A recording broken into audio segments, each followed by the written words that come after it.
Get out now. Look up in the sky, it's a bird, it's a bird. Dope fiend. The master, the master. Vision, the better living. Trees for breakfast. I took a pull from the blunt. 10, 9, 8, 7, 6, 5, 4. You in the grill pit, bitch. It seems like every time a squirrel farts on Grand, it's Billy's fault.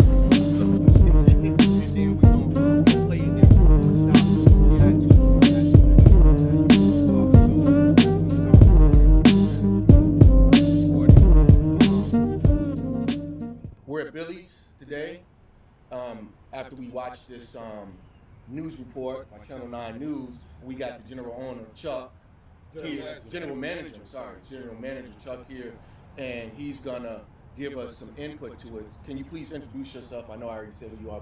Yeah, Chuck Gilbert, been in the business for 27 years.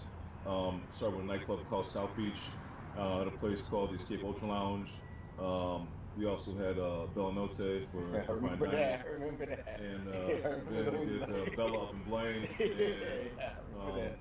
And the last was at Minneapolis was I was the chief operating officer of 7 Steakhouse and Sushi. So Yeah, I remember those. I was many nights I done left Escape.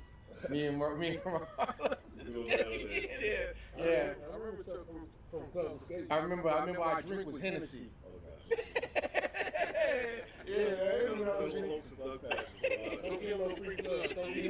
No, I'm just telling you. I'm speaking on the real. I remember before even here, when we was in the streets, I remember running up on him because he had the hottest clubs, and he still does. This is Billy's. He's bringing Billy's back. So that's sort of why we're here, because Billy's has had a new ownership, and it's reinventing itself, and apparently in this news report, it's not to the community's liking. What I want to do is just watch it and just have you explain it, and then after we get done watching it, maybe give us some reasoning to what's going on. But I'm gonna start it right now. absolutely. Recent change of ownership at a St. Paul grill and bar has neighbors fearing for their safety. People living near Grand Avenue in St. Paul say for months, crime around Billy's on Grand has gotten out of hand. Fox 9's Babs Santos joins us live from St. Paul with more on this tonight. Babs? Shots were fired down. No, is that true? Has crime increased in Billy's? October 20th of 2020, the previous owner, Randy Johnson, cited his reason for closing Billy's was the increased crime in the area. Crime has gone up across the board, but it's always been an issue in this area. So I find that was an interesting remark when they said that crime increased, and it may relate specific to us. Yeah. How do they connect Billy's? There's several businesses. This whole block is businesses. Why is Billy's all of a sudden? In my opinion, it was public perception. Okay. Public perception. Well, at one point in time, we had a landlord come to us after chasing a gentleman out of his building in the middle of the day and citing us as the reason why he was there. It was very unique. The gentleman, unfortunately, was not in good state, appeared to be homeless, and decided that because of Billy's, this homeless man had come and broke into his apartment. I was like, okay, this is ridiculous. Yeah, this is crazy. Makes no sense. No. So everything that happens. Let's just put some context to the news story. So everything that's negative that's happened on Grand is associated with Billy's in its patronage. To the extent there was a series of carjackings, and the carjackings had occurred on Grand Avenue. There was one by our business at 9:30 in the morning. We weren't open yet, and they cited us as the issue.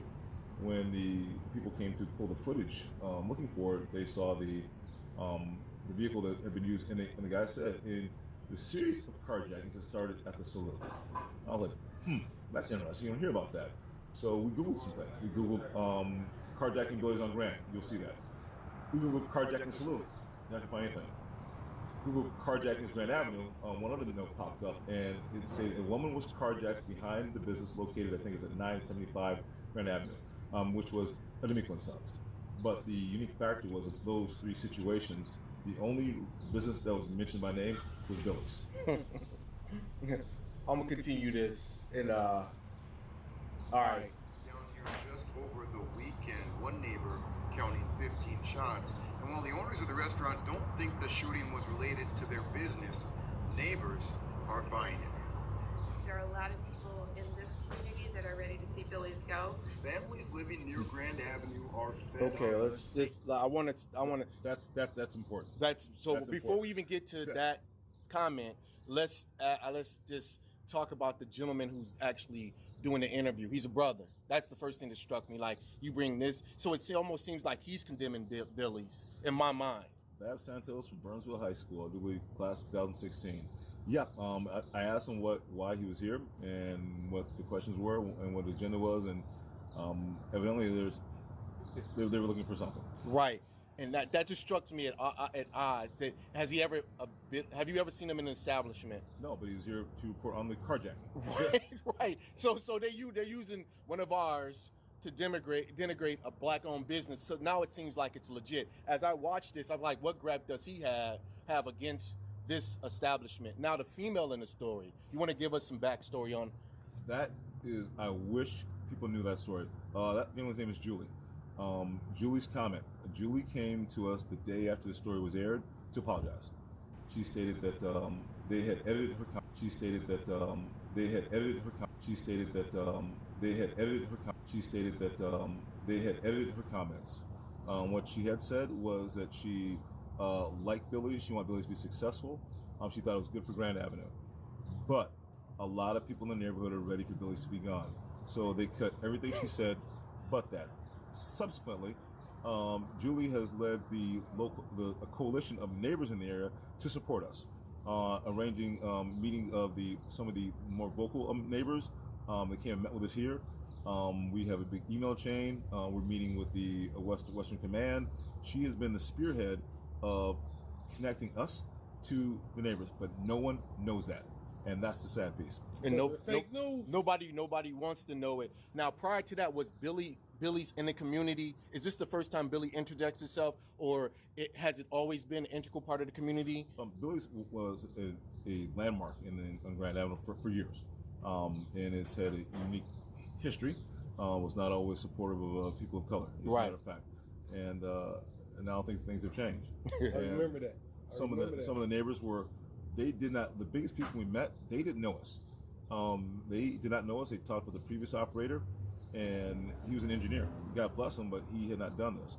And they were shocked when I gave them my background and some things that I'd done and had been through, and they got to hear us, they got to see us, and the perception that we just were renegades and not trying to work with law enforcement, any of that went away. Okay. And it was open communication, open dialogue. We listened to what they had to say, and we've been working together, but no one knows that. And that's the craziest piece, because like we've come together and they are carrying the spear for us, and it is amazing. Do you think Billy should have maybe met with them prior to the change of ownership to sort of get out the fact that this is that because it's during COVID, it's after COVID. Now people are used to the quietness, and all of a sudden now you have this club, this club, It's been here since the 80s. But now it's open again. Mm-hmm. So, but they want to go back to their quietness, their old grand. It was a combination to say that this is a mixed-use neighborhood, so there are business, there are restaurants, there's a bar and a restaurant, but people, maybe they were lulled into a false insecurity when things were closed. But however, it's been a part of this neighborhood for quite some time. One of the neighbors that met with us, it's been for 25 years, so she's heard the noise, she's heard the stuff, and we're trying to once again come together with it. But the bigger concern necessarily isn't I'll say is the changing demographic of the clientele, which is what kind of got people's attention. Right. And that is unfortunate. We want to be an integral part of the community. We're open to everyone. We want to make sure that everyone feels comfortable. But sometimes people are scared of things they don't know. Why? Now I got my question is why is it when Minnesota seems like this ultra liberal state, why all of a sudden a black-owned businesses in this area that might not? Why would it attract so much attention? But that just goes on. I'm gonna play it a little bit. I'm gonna play a little bit more of this so we can talk about it. Saying each weekend they're going to sleep in the crossfire of gun battles after new ownership at a local bar changed the vibe of their neighborhood. Frankly, I don't feel safe. And I have lived in a lot of big cities in my life, including LA and Miami, and this is the strangest place I have been. When the shooting starts, Julie tells her 6-year-old daughter that what the family is hearing isn't gunshots, but only fireworks. We have a sound machine that we turn on, and we kind of crank it at night when we go to sleep. As of 2021, new owners at Billy's on Grand have brought their own approach to the longtime family restaurant, with live music and late-night entertainment. But with the crowds has come crime. It's a nightclub. It's not a restaurant. Dick has seen lots of change on the street over 52 years living here, but he's shocked by what he's seen these days. Now, you happen to speak to this gentleman also. We believe we did, yes. He's been back in here, and we've had several conversations. He is supportive of us, and he had his contention was we needed more of a law enforcement presence in the area because he understood what we're trying to do. He commented about our men in black security and how they looked somewhat tactical and intimidating, but he was happy to see them. And he just made a statement that, we need more collaboration from law enforcement. That's one thing that he was asking for. He respected what we were doing and understood what we were trying to do. And those are his remarks. And he's been in here, like I said, came back in the very next day, having a burger. But that's strange because I was here when the Wild Onion was here. I never associated myself with Billy's prior. And Wild Onion, Billy's, anything on Grand had its sense of bringing in, because you're serving alcohol, you got people partying, so you're always going to have some type of fight, argument, something to that extent. But I don't know if they expressed that same displeasure when it was going on previously. I communicate to the people in attendance that the alcohol that we serve here works. Human emotions aren't static; things are going to occur. It's our job to make sure we mitigate those as best as possible. And we can address things that we can control, except things that are sudden and unexpected. Right. And they understood that, and we explained the things we've done to once again mitigate the situation and to control them. And they were appreciative of that information. And now we will make sure we hold ourselves accountable in that. Right. And that's what we've been doing. Right. That's all you can do. He's asked not to show his face in fear of retaliation. I see motorcycle gangs revving up their motorcycles. That's what I want to talk about. Drag racing, shooting guns. Meanwhile, the restaurant's ownership feels it's receiving unfair blame for crime that's unrelated to them. General Manager Chuck Gilbert says the crime was here before them, and he's brought on 12 security guards since moving in. We've actually made an emphasis on providing a fun and safe environment, and we've invested almost $2,000 a night on our active nights with contracted security. Records show 38 calls to St. Paul police at Billy's in 2019, up to 69 in 2020, 73 last year, and already 6 months into this year, 96 calls for disturbances, shootings, or just proactive police visits. Yes, that is skewed to the last 2 years, but it's not even for the entire year. So just, of course, by the fact that we are active, that number will go up. Also, we sat down with Commander Lego from the Western Command, and he asked about that number because, what these call scrub. Because part of those include, part of their job is a proactive police visit, which means that the police drive through the alley or come check on us. That is recorded as a call for service. And the thing is this, that's not generated by anything that we did, it's generated by the police. So he actually gave us some information to allow us to pull those calls and have them scrubbed so we actually know exactly what the true number is. Okay. And that's been an interesting piece. Okay. And then the interesting thing about you, Ron B, is that you not only live in the community, work for Billy's, previous client before Billy's was changed ownership, so back in the days. So, I mean, what do you have to say? Well, I've been in this neighborhood since the 90s.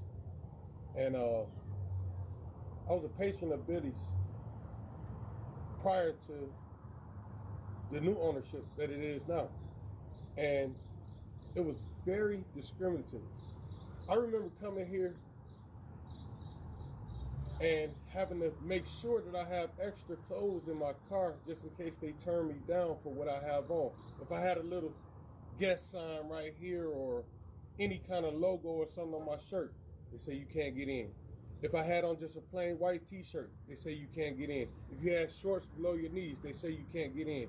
And if you had a gold chain on, you had to tuck your chain into your clothes and stuff like that. It was very discriminative. Now, under this new ownership, it's none of that.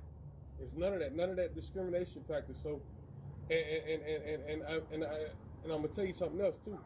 What he's saying about gunshots, there really are fireworks. She's saying she's lying to her kid, telling her that they're fireworks. There really is fireworks. Mm-hmm.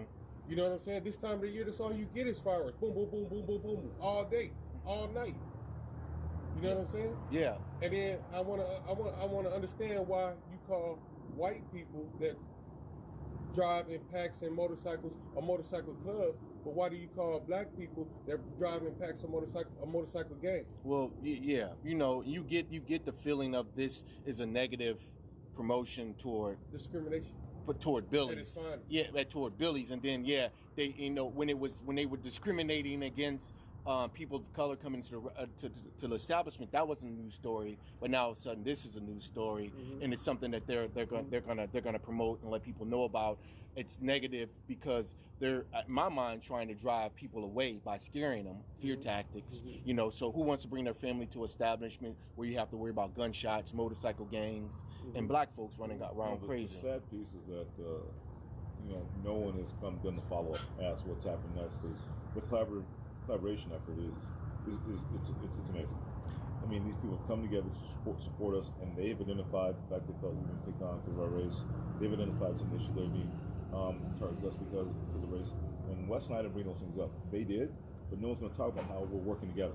They're not talking about how these people come in and are supportive and are communicating with them, and that's a big place. That's huge. And the only place that's going to do it is IGSTS, because we're in a grill pit, and we want to. That's the reason we set up this podcast, so we can counter the narrative of main media, because it's all, as you can see, even the chopped up information, fake news that the lady gave was broken down to vilify this. We only got a little bit left. Go on. It's raining, y'all. Yeah, we only got a little bit left. Suffering dramatically.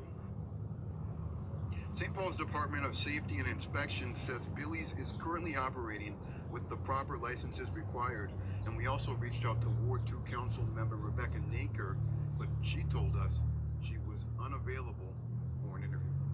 Live in St. Paul, Babs Santos, Fox 9. I don't really have a lot to say about this whole scenario.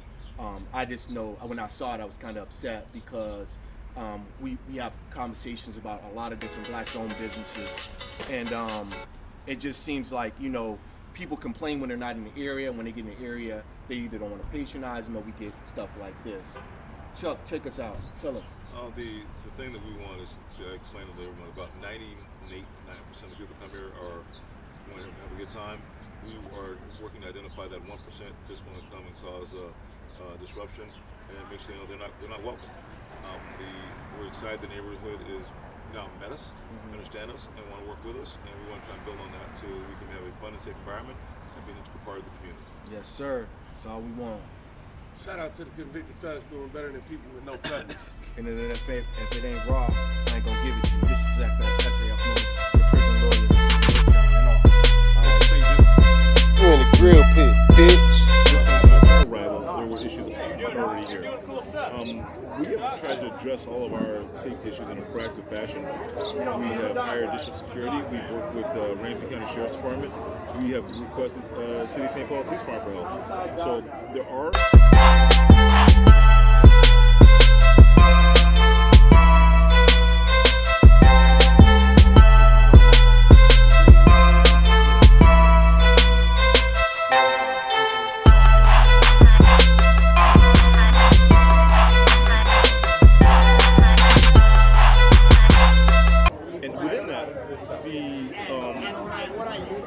The local law enforcement is given specific direction by the Western Command to tag anything that could be associated with Billy's or may be associated with Billy's to Billy's.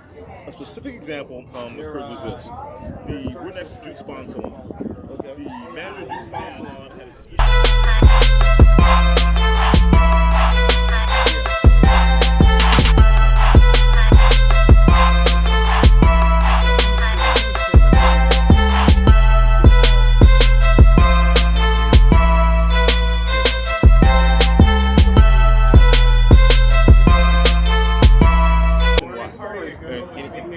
reinforce what we talked about.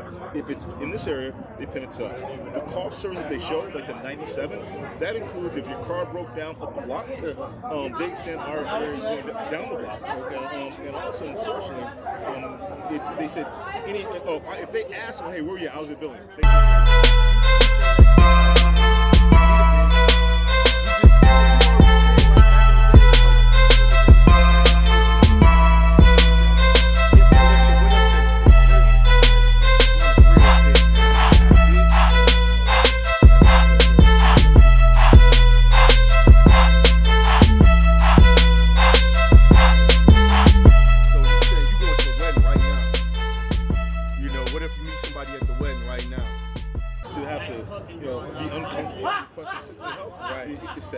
Right. So why do you think they're doing that, pinning everything on Billy? Because it's relatively few black establishments in this area. Why do that? You know, to answer that, I probably have to say the meeting we had today with the neighborhood group from Grand Avenue. One of the residents said, she was upset. One of the calls that we were on, we were requesting a variance for noise. She felt that we were being picked on. She said the previous operator, it was not a good situation.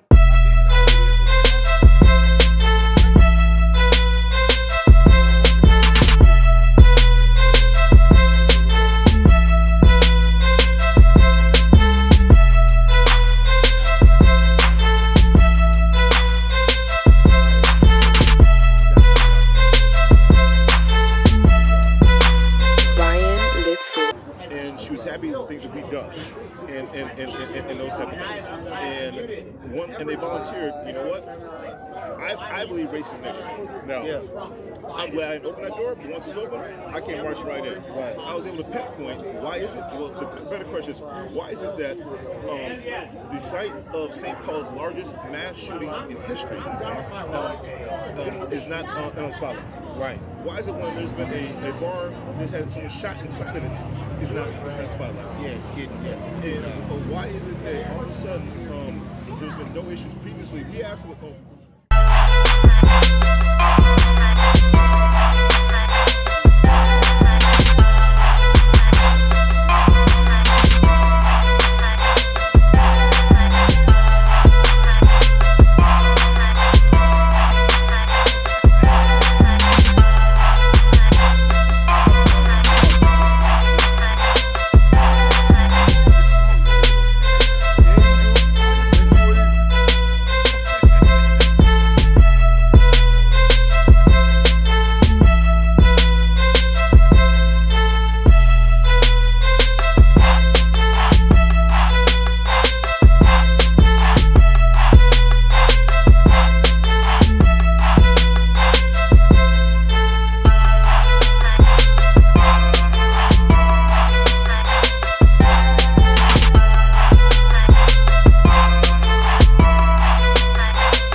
You're in a real pit.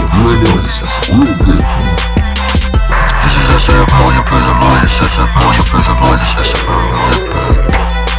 This is SF, know your prison lawyers, SF, know your prison lawyers, SF,